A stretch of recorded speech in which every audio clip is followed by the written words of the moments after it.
Culto do Evangelho no Lar, 22 de setembro, 9h10. Vamos dar início, então, do culto do Evangelho do Lar, hoje, reiniciando o nosso estudo do Evangelho segundo o Espiritismo. Bem, vamos começar com uma leitura para darmos início ao nosso estudo.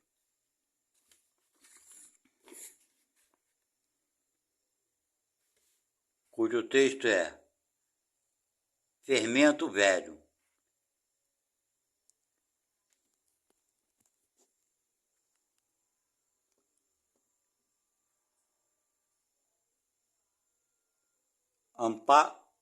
Alimpai-vos, pois, do fermento velho, para que sejais uma nova massa. Paulo, Coríntios 5, 7. Existem velhas fermentações de natureza mental que representam tóxicos perigosos ao equilíbrio da alma.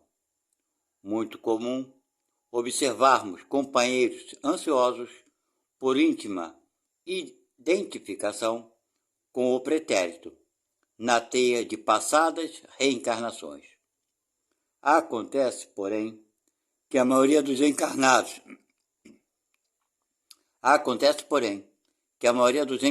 na Terra não possuem uma vida pregressa respeitável e digna, em que possam recolher semente de exemplificação cristã. Quase todos nós embebedávamos com o licor mentiroso da vaidade, em administrando os patrimônios do mundo, quando não nos embriagávamos com o vinho destruidor do crime, se chamados a obedecer nas obras do Senhor.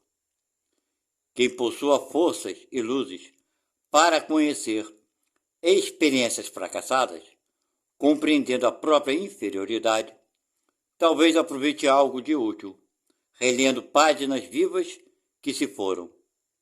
Os aprendizes desse jazz, contudo, são ainda raros nos trabalhos de recapitulação na carne, junto da qual a compaixão divina concede ao servo falido a bênção do esquecimento para a valorização das novas iniciativas. Não guardes, portanto, o fermento velho no coração. Cada dia nos conclama a vida mais nobre e mais alta. Reformemo-nos à claridade do infinito bem, a fim de que sejamos nova massa espiritual nas mãos do nosso Senhor Jesus. Vinha de luz, pelo Espírito Emmanuel, pelo médium Chico Xavier.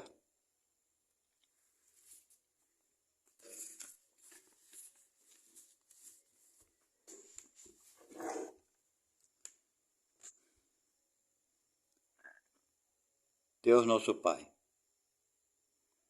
Obrigado, Pai, por tudo que tem feito por todos nós. Deus, que o Senhor permita que os espíritos trabalhadores do bem possam fluidificar essa água, para que ela venha me dar forças físicas e espirituais, para que eu consiga, de alguma forma, fazer melhor nesta vida para meus semelhantes, para com todos em si. Pai, dai-me força para seguir em frente com dignidade. Dai-me forças para conseguir controlar e dominar os meus maus instintos, as minhas paixões, os meus desejos desequilibrados. Que eu consiga, com a tua ajuda, Pai, ser melhor para o outro e nunca ser melhor do que o outro. Que Jesus Cristo nos ilumine o caminho para que possamos nos perdoarmos mais, nos auxiliarmos uns aos outros. Porque, Pai, todos nós somos necessitados de ajuda e de auxílio. Nos diz, nenhum filho seu aqui nesse planeta Terra que não precise de ajuda, meu Pai. Por isso pedimos que nosso querido Mestre Jesus Cristo nos ilumine, nos proteja, nos fortaleça. Não para que sejamos santos, porque não sairemos dessa vida como santos,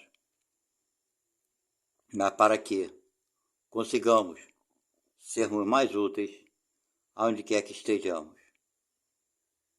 Com a tua permissão, Deus Pai, com a permissão de Jesus, estamos dando por iniciado esse estudo de hoje do Evangelho segundo o Espiritismo. Que assim seja, graças a Deus.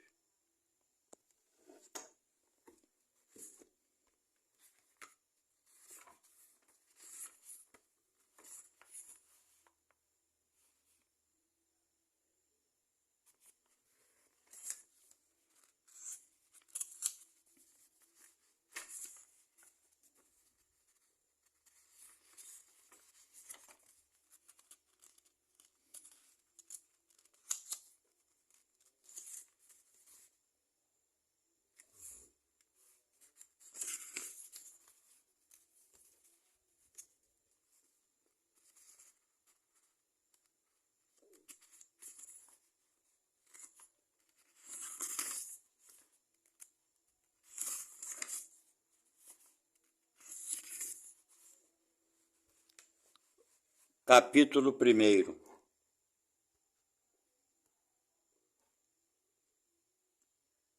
Eu não vim destruir a lei. As três revelações: Moisés, Cristo, o Espiritismo, aliança da ciência e da religião, instrução dos espíritos, a era nova.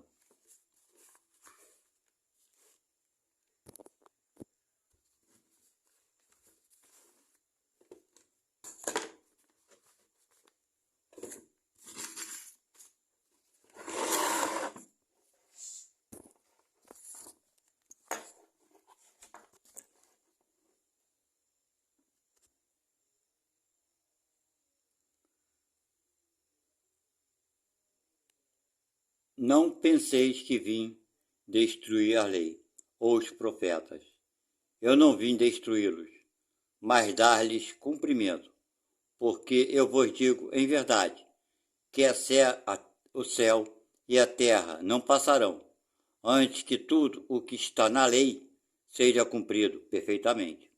Até um último J e um só ponto. São Mateus, capítulo, versículo 5, 17 e 18. Moisés. Há duas partes distintas na lei mosaica. A lei de Deus,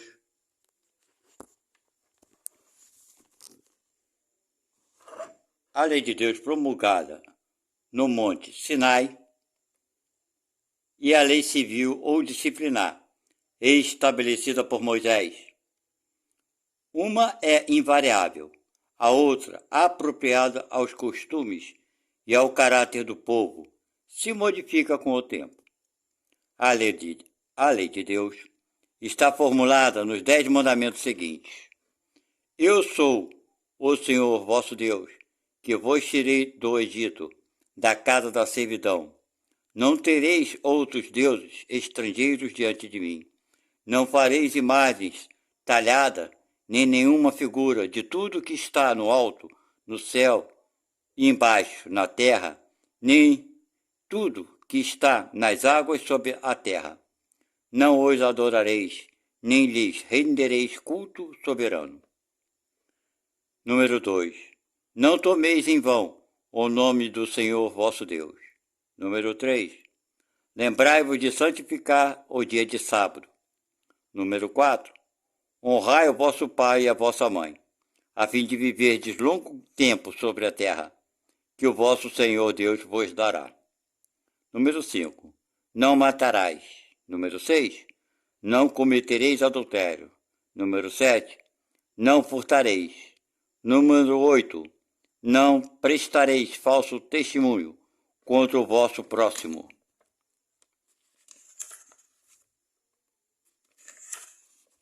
Número 9.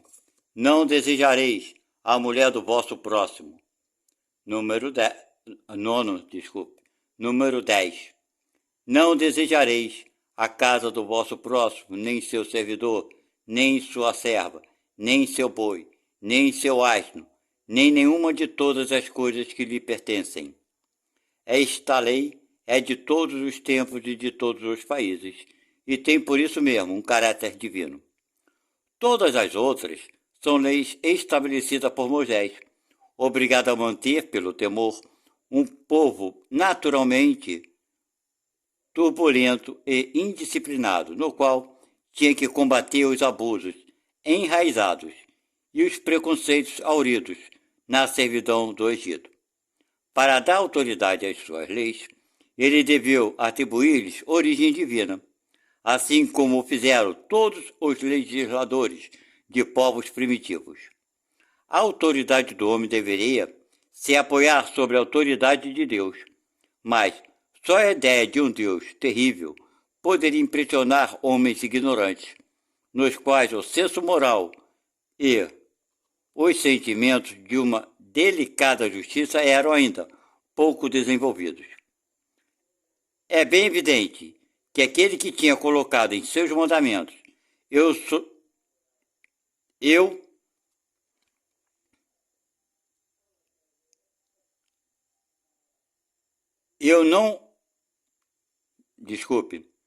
em seu mandamento, tu não matarás, tu não farás mal ao teu próximo, não poderia ser contradizer, fazendo delas um dever de extermínio. As leis mosaicas, propriamente ditas, tinham, pois, um caráter essencialmente transitório. Cristo. Jesus não veio destruir a lei, quer dizer, a lei de Deus. Ele veio cumpri-la, quer dizer, desenvolvê-la, dar-lhe seu verdadeiro sentido e apropriá-la ao grau de adiantamento dos homens. Por isso, encontra-se nessa lei o princípio dos deveres para com Deus e para com o próximo, que constitui a base de sua doutrina. Quanto às leis de Moisés, propriamente ditas, ao contrário, ele as modificou profundamente, seja no fundo, seja na forma. Combateu constantemente o abuso das práticas exteriores e as falsas interpretações, e não poderia fazê-las sofrer uma reforma mais radical do que as reduzindo a estas palavras: amar a Deus acima de todas as coisas, e ao próximo como a si mesmo, e dizendo: está aí toda a lei e os profetas. Por estas palavras, o céu e a terra não passarão antes que tudo seja cumprido, até um último J. Jesus quis dizer que seria preciso que a lei de Deus recebesse seu cumprimento, quer dizer, fosse praticada sobre toda a terra, em toda a sua pureza, com todos os seus desenvolvimentos e todas as suas consequências. Porque de que serviria ter estabelecido essa lei, se ela devesse permanecer privilégio de alguns homens, ou mesmo de um único povo? Todos os homens, sendo os filhos de Deus, são sem distinção o objeto da mesma solicitude. Mas o papel de Jesus não foi simplesmente o de um legislador moralista, sem outra autoridade que a sua palavra. Ele veio cumprir as profecias que haviam anunciado sua vinda. Sua autoridade decorria da natureza excepcional de seu espírito e de sua missão divina. Veio ensinar aos homens que a verdadeira vida não está sobre a terra, mas no reino dos céus. Ensinar-lhes o caminho que para lá conduz, os meios de se reconciliar com Deus e os prevenir sobre a marcha das coisas, futuras para o cumprimento dos destinos humanos. Entretanto, não disse tudo e, sobre muitos pontos, limitou-se a depositar o germe de verdades que ele próprio declara não poderem ser ainda compreendidas. Falou de tudo, mas em termos mais ou menos explícitos. Para compreender o sentido oculto de certas palavras, seria preciso que nossas ideias e novos conhecimentos viessem dar-lhes a chave. E essas ideias não poderiam vir antes de um certo grau de maturidade do espírito humano. A ciência deveria contribuir poderosamente para a inclusão e o desenvolvimento das ideias. Seria preciso, pois, dar à ciência o tempo de progredir. O Espiritismo. O Espiritismo é a nova ciência que vem revelar aos homens, por provas irrecusáveis, a existência e a natureza do mundo espiritual e suas relações com o mundo corporal. Ele nos mostra não mais como uma coisa sobrenatural, mas ao contrário, como uma das forças vivas e incessantes ativas da natureza, como a fonte de uma multidão de fenômenos incompreendidos, até então atirados, por essa razão, ao domínio do fantástico e do maravilhoso.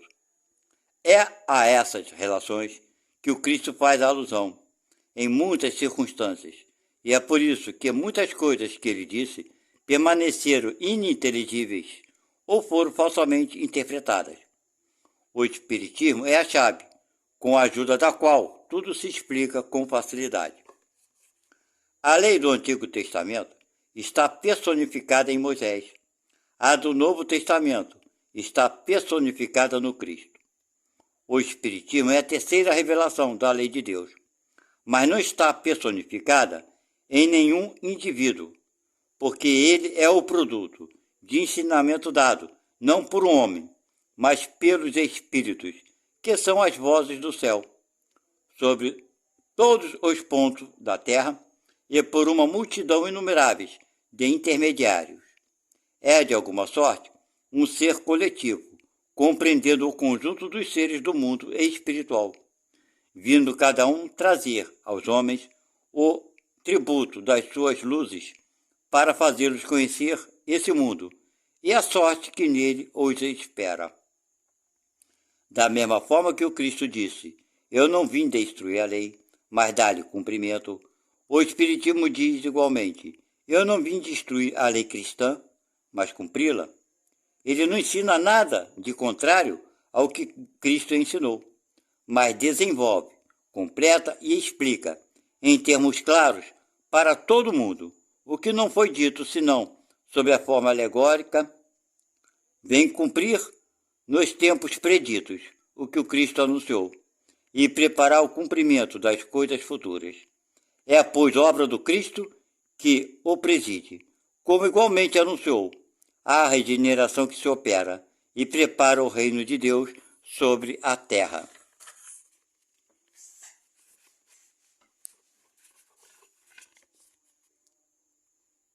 A ciência e a religião são as duas alavancas da inteligência humana. Uma revela as leis do mundo material e a outra as leis do mundo moral. Mas umas e outras, tendo o mesmo princípio que é Deus, não podem se contradizer.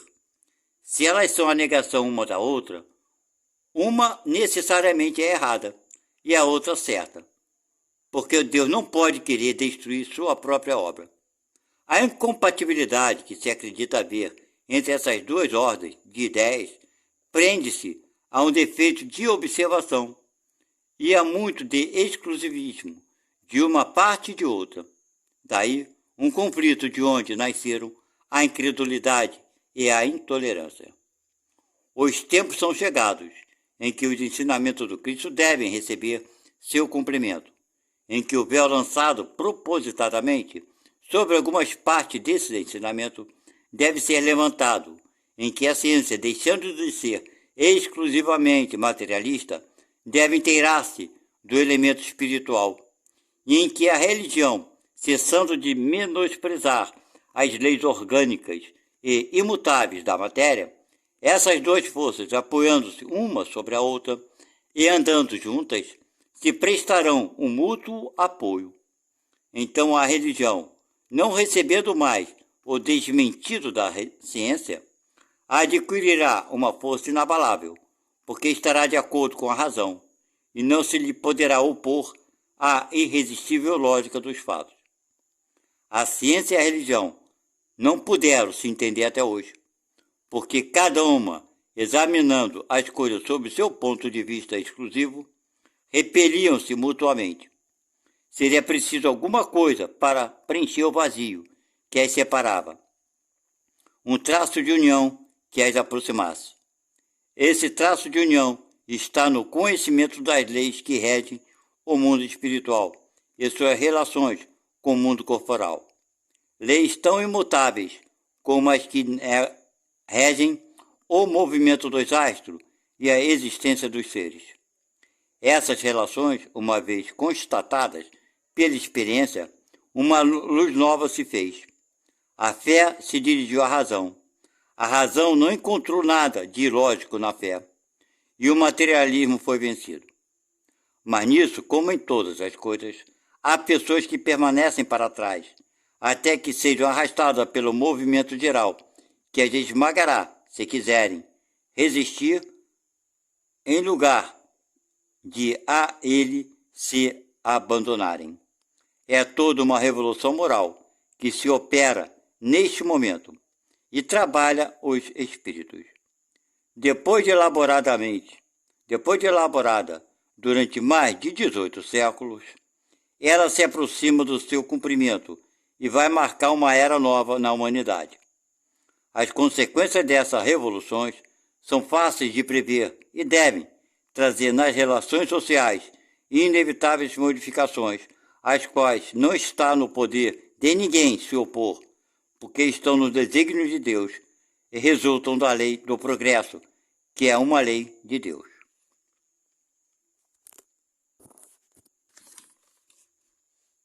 Instrução dos Espíritos. A Era Nova. Deus é único, e Moisés, o Espírito que Deus enviou em missão.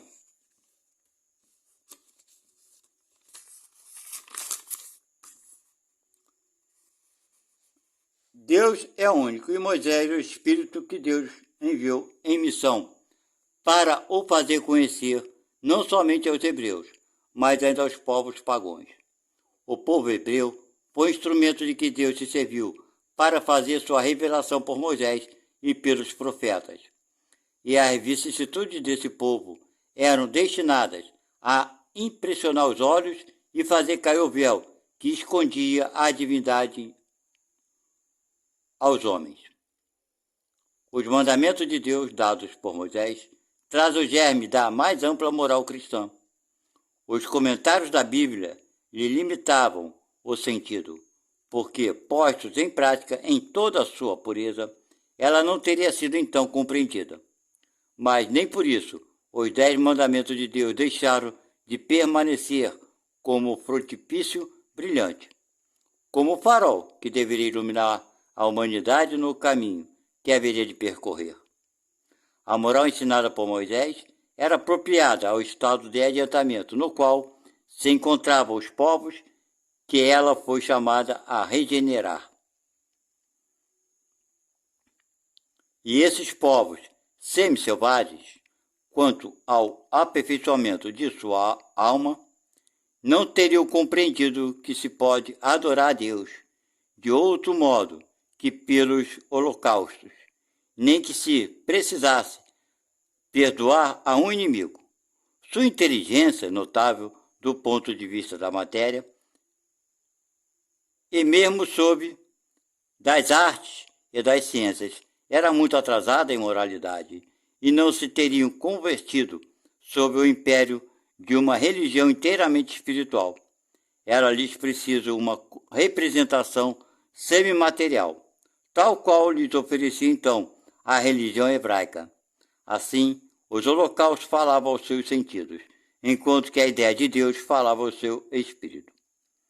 O Cristo foi o iniciador da moral mais pura e mais sublime, a moral evangélico-cristã que deve renovar o mundo, aproximar os homens e torná-los irmãos, que deve fazer jorrar de todos os corações humanos a caridade e o amor ao próximo, e criar entre todos os homens uma solidariedade comum de uma moral, enfim, que deve transformar a terra e dela fazer uma morada para os espíritos superiores, aqueles que a habitavam hoje, que a habitam hoje.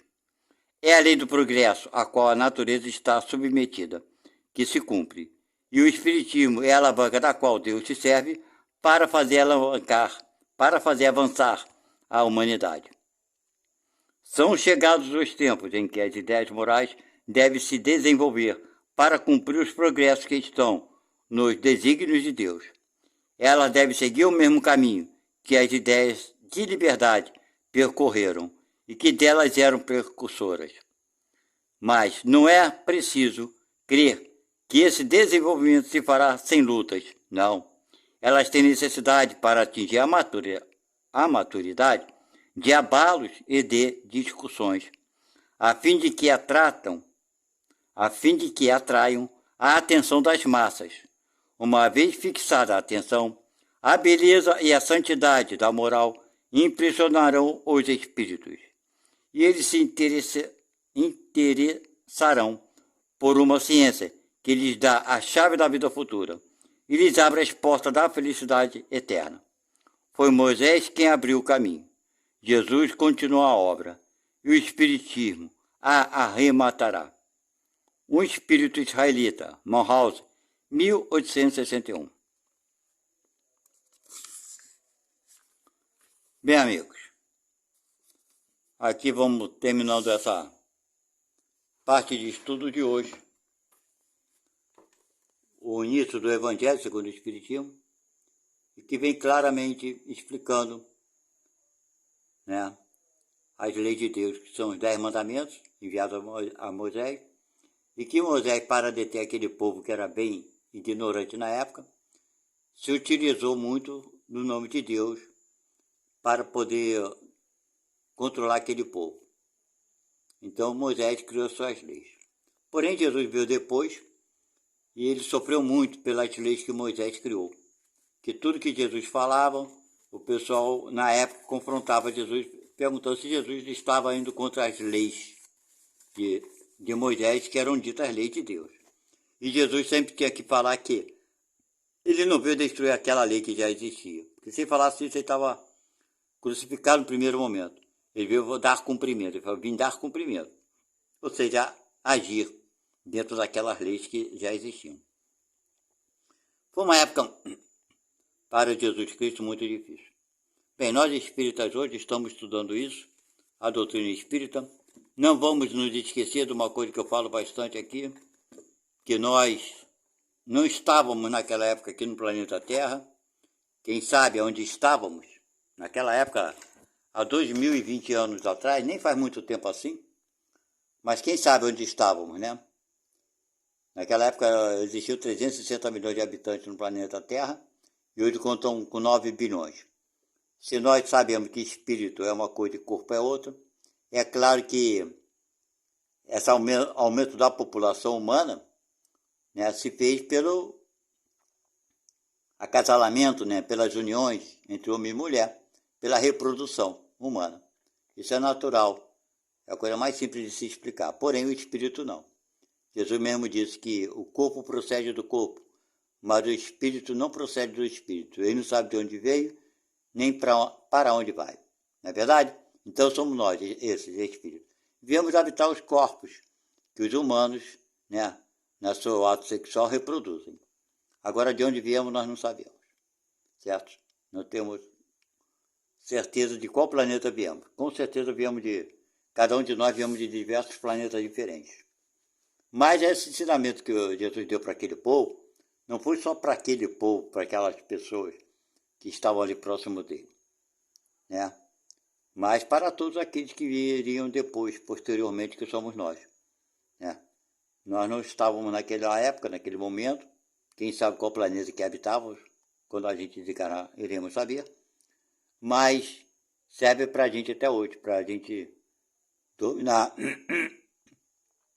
as coisas que nós precisamos dominar em nós, que não são nossos instintos, nossos pensamentos negativos, nossos desejos, desequilíbrios, enfim. Viemos de diversos planetas, existem, parece, mais de 1.700 colônias espirituais por volta do planeta. De uma dessas colônias nós viemos. E é para lá que nós voltaremos, cada um de nós para suas colônias espirituais, porque lá se encontra o quê? Espíritos, amigos, parentes de diversas encarnações anteriores, antes de nós virmos para o planeta Terra, ok? Mas todas as colônias espirituais, embora tenham vindo de diversos planetas, todas elas, e todos nós, podemos assim dizer, vibramos, né? A nossa vibração espiritual, a nossa vibração de energia positiva, negativa, então, tudo isso são semelhantes. Não importa qual planeta viemos, importa que estamos aqui. E se estamos todos aqui é porque vibramos igualmente, né? Temos as mesmas necessidades básicas, principais, a maioria, evolutivas. Por isso estamos todos nesse planeta Terra. Se a gente vê gente roubando, é porque a gente já roubou bastante, precisamos ver que isso é errado. Se a gente vê gente praticando diversos crimes, enfim, é porque nós também já fizemos isso. E fora o que nós fazemos atualmente, né? Porque o crime do outro é sempre maior do que o nosso.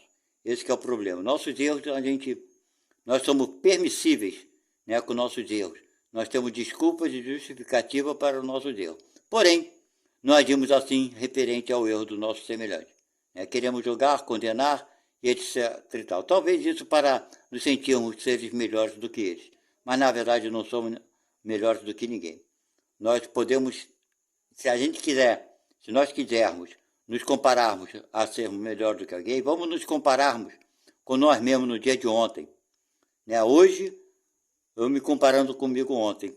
Aí eu posso dizer, se eu estou hoje melhor do que ontem, eu fui.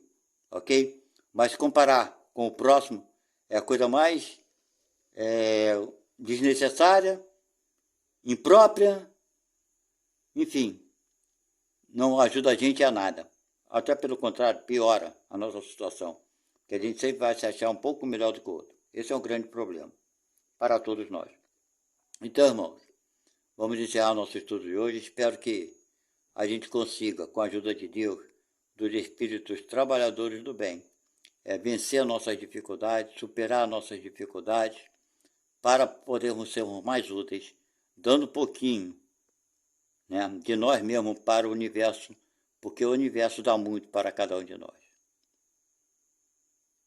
Pai nosso que estás no céu, santificado Deus Pai, seja sempre o vosso nome. Venha até nós, Pai, que aqui é o vosso reino, e seja feita sempre a tua vontade, aqui na terra como no céu, pois que só a vontade de nos ver todos, nos ajudando uns aos outros. O pão nosso de cada dia, que é o conhecimento, Pai, nos dai hoje. Perdoai as nossas fraquezas, nossas dívidas, nossos erros. Da mesma forma, Pai, que perdoarmos aos nossos irmãos de caminhada. Não nos deixeis cairmos nas tentações, que são nossos desejos desequilibrados. E nos livrai de todo mal, Pai, que é a nossa atitude para com o próximo. Que assim seja, Pai. Deus Pai, que os espíritos trabalhadores do bem possam estar ajudando a todos esses irmãos desencarnados que precisam de ajuda, de auxílio, principalmente, Deus, aqueles que não te conhecem, aqueles que duvidam da vida espiritual e que não sabem onde estão e do que sofrem, suas dores morais, seus sofrimentos.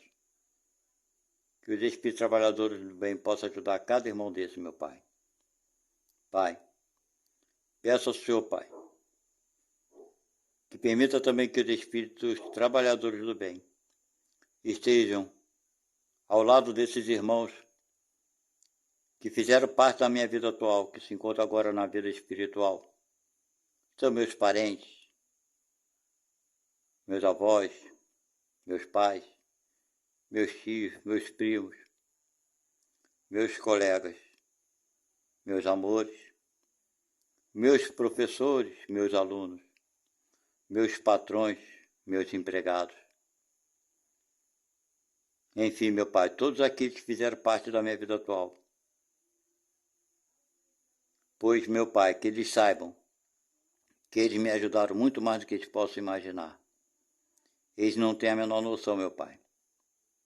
Então agradeço ao Seu Pai por me permitir conviver com esses irmãos. E agradeço a eles por tudo que fizeram por mim. Que um dia eu possa retribuir todo esse bem a cada um deles, meu Pai. Abençoe meus filhos, minhas noras, meus netos, meus irmãos, meus sobrinhos que estão encarnados, aos colegas, parentes e amigos que estão encarnados.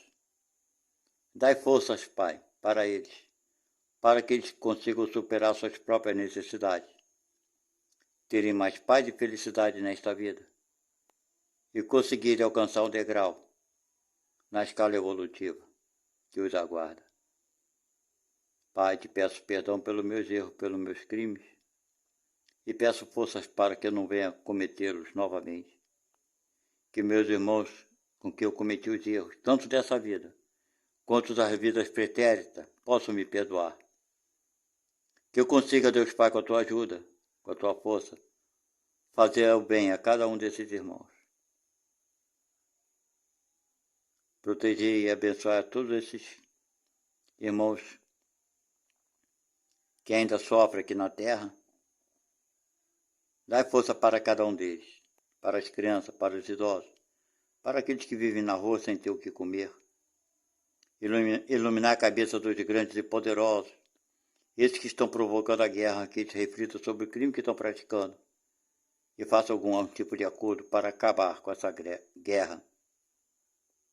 Que a fome no nosso planeta Terra se acabe também, meu Pai. A fome, a miséria. Que os homens ricos e poderosos possam ser tocados em seus corações e fazer com que a miséria e a fome no nosso planeta Terra se acabe. Assim seja, meu Deus, meu Pai, Jesus Cristo, nosso Mestre. Estou encerrando esse estudo de hoje. Dai força para todos nós, Pai, que assim seja. Graças a Deus.